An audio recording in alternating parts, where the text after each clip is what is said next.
Do you think we could have been like the mad scientist entrepreneur cooking up different recipes? Because Juliana was talking about kind of like using a soda stream, cooking up recipes in her kitchen. I worked with a guy before who kind of went into the woods and cooked up recipes for his company. And then, Phil Knight, I think in Shoe Dog, they talk about him using a waffle iron or something, right? To make Yeah, yeah, yeah. I those think it was his co-founder. I can't think of the coach now, but yeah, he used a waffle iron, yeah. and they just recently, like maybe not recently, but like within the last few years, founded. Uh, and so like now it's a part of like Nike history. Okay. So do you think we could have potentially done that, failed faster, gotten feedback that way, or do you think that would have been a bit of a waste of time for us? Dude, I think we were kind of like going down that path for a while. So I remember going over to like the Polsky. We both went over there to like the Polsky Center at the University of Chicago, like their fabrication lab.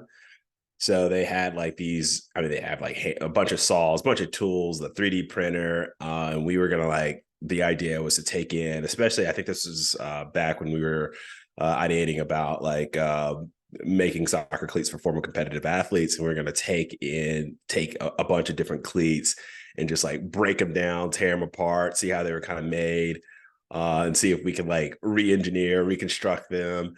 We had plans of like we even had like a CAD, so we wanted to print it out, and we're going to have like a video, so a time lapse video showing like the construction of the shoe via a 3D print. There was a whole bunch of like ideas. We wanted to 3D print like the actual shoe. There were so many things that we were trying to do. Part of it was just like, kind of ignorance, like being super naive about things. And then part of it was just like, we are just trying to explore and learn. So I think there was some like mad scientist tinkering that we did. And then we also decided to like bring in other people to like have our mad scientist ideas developed by people who maybe had a little bit more experience with it. And so we were getting on Fiverr, we were getting on Upwork, we were like sending them stuff and like, these are like, we want this, and this here, make it, construct this Frankenstein shoe of all these different like shoes that we really like are inspired by. And yeah, there was a period of that. I think we just kind of realized that we were not getting to where we wanted to be efficiently enough or quickly enough.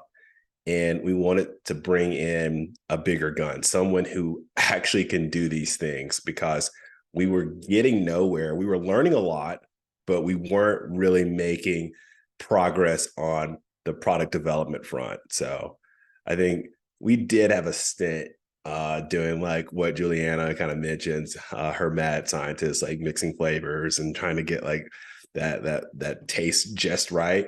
We did do that early on, and I mean that was fun. Like I remember walking around all of Hyde Park with trying to find this fab lab and all these other things that we kind of did. It was a cool time thinking about it.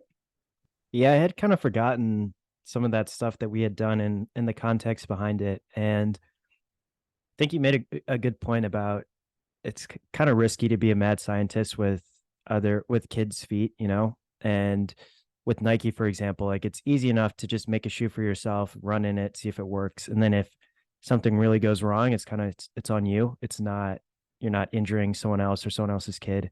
So I think that's part of the reason why we could only go so far with some of those different mad scientist ideas.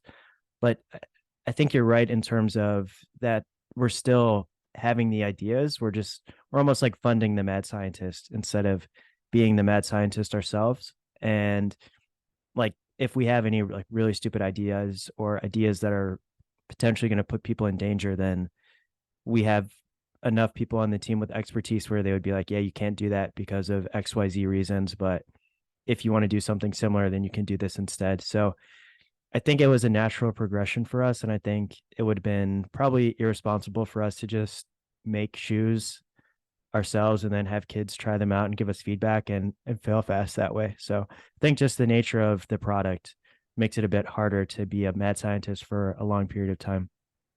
Yeah, I agree. I mean, I don't think we're so far removed that we wouldn't like order pineapple leather from Spain again and see if we can make it into a shoe. But yeah, no, definitely. I think like the maturation process has gotten us to this point where we're pulling in people who can do a much better job of it than we can. Yep.